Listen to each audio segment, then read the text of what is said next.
Sabemos que para la formación de un nuevo ser, este lleva un tiempo de desarrollo de 9 meses. Tal desarrollo se divide en 3 etapas, por lo que hablaremos de la primera etapa, que es el periodo preembrionario. Pero antes de este periodo sucede un proceso muy importante, que es la fecundación, que consiste en iniciar con el desarrollo de gametos para terminar con el inicio de la vida de un nuevo ser. El sitio ideal para la fecundación es en la ampolla del oviducto y su proceso requiere de una serie de 7 pasos. En el primer paso tenemos la denudación, que consiste en el desprendimiento de la corona radiata del óvulo para pasar al reconocimiento y adhesión, que es en donde los espermatozoides son reconocidos como especie compatible y se une a una zona pelúcida. Cuando este espermatozoide está inmerso en la zona, el acrosoma libera enzimas las cuales permiten que inicie la penetración. Y es donde los espermatozoides atraviesan toda la membrana pelúcida generando cambios para que luego pasemos a lo que es la fusión.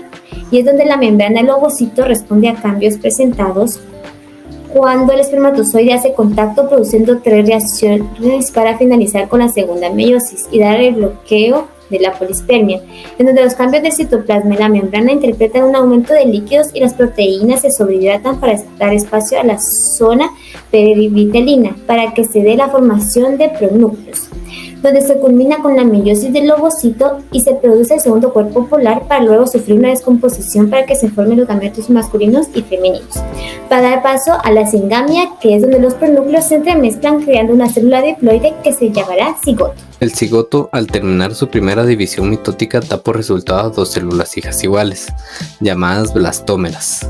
Las divisiones continúan en una proporción geométrica hasta que llegan a la 4ª división, teniendo como resultado 16 blastómeras, lo que forma la mórula, lo cual ocurre cercano al 3er día.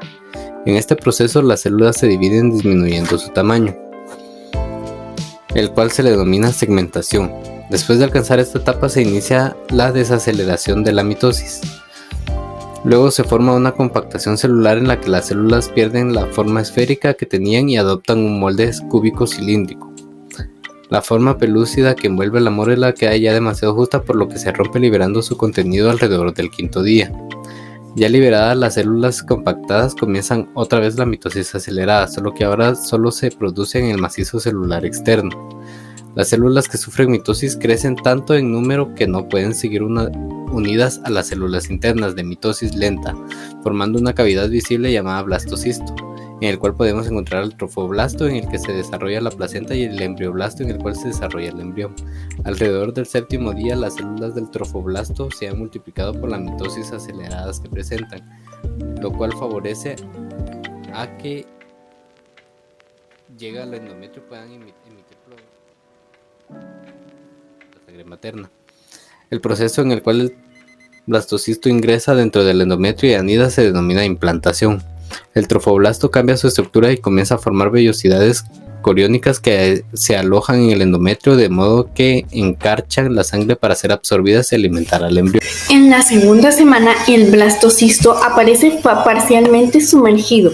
El trofoblasto se separa en 2 capas, el citotrofoblasto y el sincitotrofoblasto. El embrioblasto se diferencia en hipoblasto y en epiblasto, dando origen al disco germinativo bilaminar. El blastocisto se ha introducido profundamente en el endometrio. Aparece en la laguna trofoblástica, los vasos sanguíneos, el epitelio del endometrio.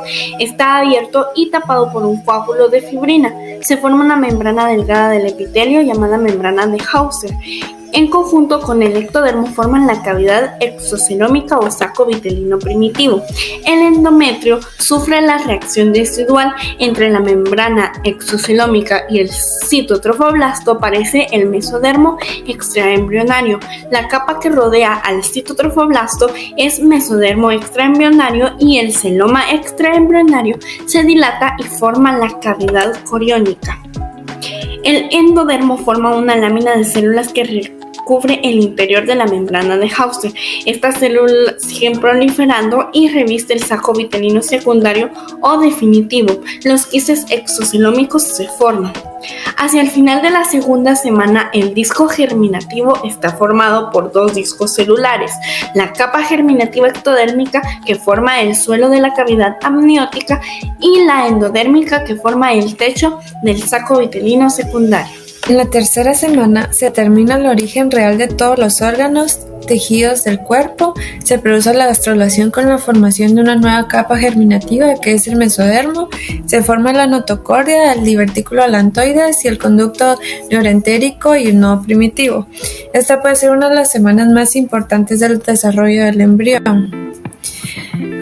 La gastrulación es un disco embrionario trilaminar. Son 3 capas germinales en el embrión, que sería el ectodermo, el mesodermo y el endodermo.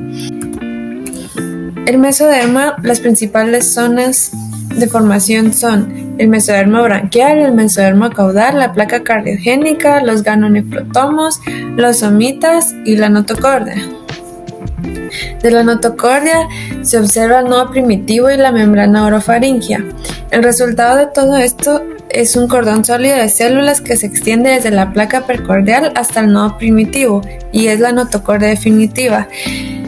La notocordia es muy importante ya que ejerce el rol del inductor para la formación de un tubo neural y a la vez alrededor de ella se forma la columna vertebral.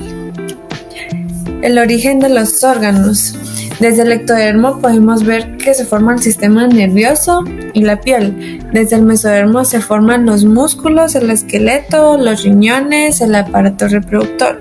Y desde el endodermo se forman las glándulas endocrinas, los pulmones, el sistema digestivo y el hígado. Muchas gracias.